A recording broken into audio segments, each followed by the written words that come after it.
Welcome to the Hoyle Historic Homestead, one of the oldest houses in Gaston County. There have been an open house event here for almost 30 years. It is held annually in early September, around the time Peter Hoyle would have arrived here. Visitors learn about the house, its history, its architecture, the culture, and the residents, as well as how life existed when the house was built. As you look at previous pictures from the open house, you see people touring the house, reenactors displaying their early skills, and vendors, local historically skilled craftsmen displaying their work and learn from each other. The large grassy area on the east side of the house allows visitors to wander, talk, and experience the history of the house. The open house began as a family reunion. Today, it acts as a gathering place for interested people to interact with each other, learning about our past through hands-on interaction, which is encouraged. There is entertainment, food, and drink, a program about the home's history, the house tours, the scheduled activities. Visitors are encouraged to design their own day. The event starts in the morning and lasts through early afternoon. The open house helps to communicate with the public and educate the community about our past and especially this special old house.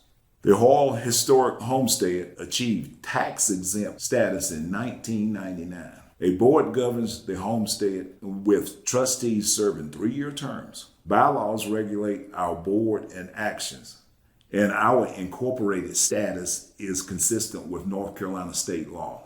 Efforts are made to enlist trustees with diverse interests and strengths. The primary means of revenue are donations and grants. The funds are used for house maintenance, restoration, and renovations. We also communicate with the public and promote events and activities. Volunteers do all the work from hosting the open house to researching the house history and delivering presentations. This is the west side of the house, but often visitors assume it is the front. You see, the road moved in the past 226 years. This ramp makes the house handicapped accessible, but the real front porch is over there on the south side of the house. As we pass the cellar entrance, we look out on the location of the old major road to Charlotte.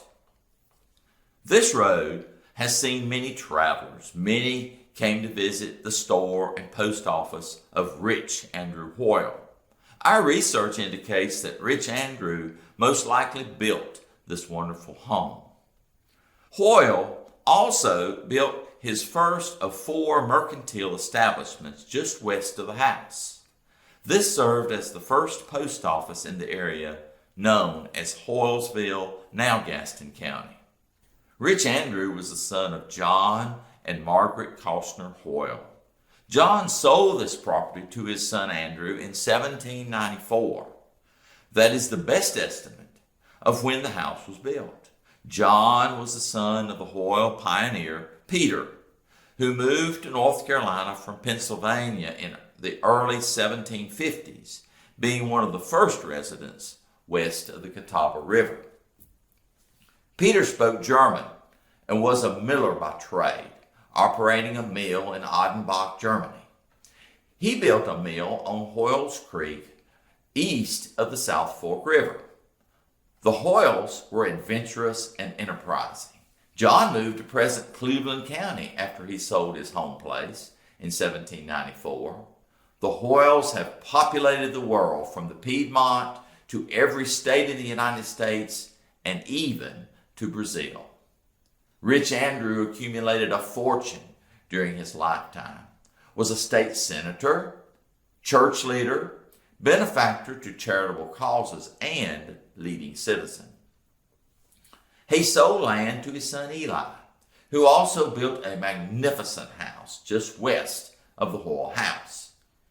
He took special care at his death to provide for his deaf-mute son, Caleb Wilfong Hoyle, who had a talent for growing grapes.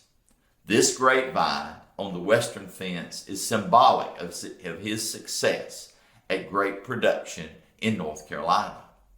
Another resident, L.L. Suggs, purchased the property in 1877 and operated a government-licensed distillery year. He hosted parties and events and became an area leader. If these walls could talk, we could learn even more.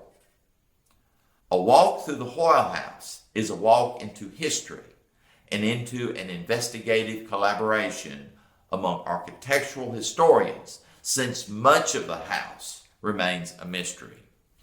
The most outstanding feature is that the house is of log corner post construction.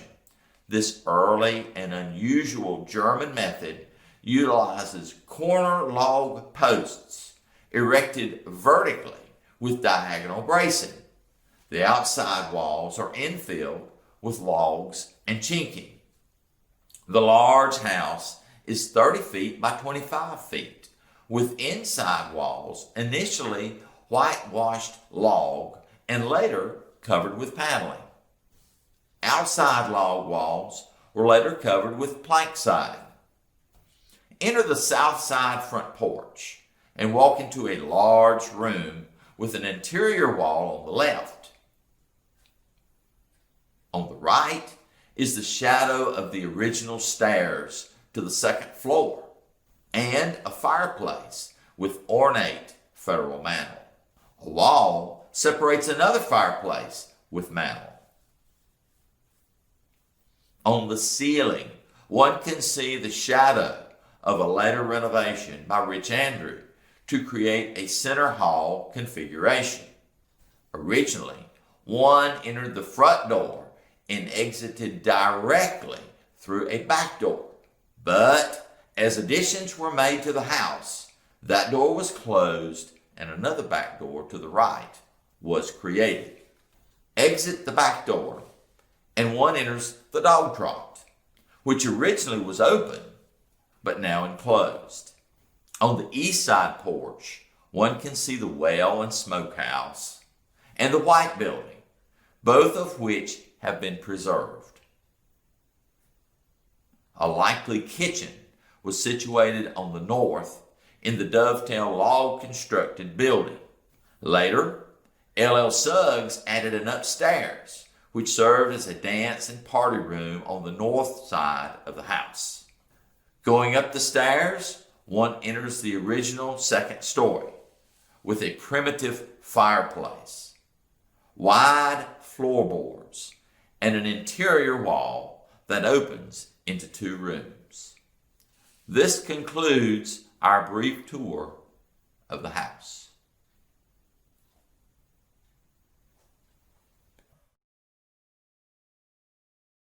Our future projects include restoring the original stairs, repainting the outside, and doing a paint analysis to determine the original paint colors of the rooms. Maintaining a historic structure requires patience, dedication, and finances. The Hoyle Historic Homestead Incorporated is a tax-exempt organization, a 501c3, which is tasked with preserving and documenting this historic and unique old house. I hope our brief tour has interested you so that you too might become a contributor. You may contribute to the homestead through PayPal or by check. Mail your check to Hoyle Historic Homestead. Your tax-deductible donation can be put to even better use by donating each year to Gaston Community Foundation's run, designated to the Hoyle Historic Homestead, as the foundation will match your donation to the Hoyle House. The Hoyle Historic Homestead Board of Directors encourages you to get involved. You can volunteer online at our website, or you can check out our Facebook page. Please keep the second weekend of September each year open for our open house. Hope to see you all there.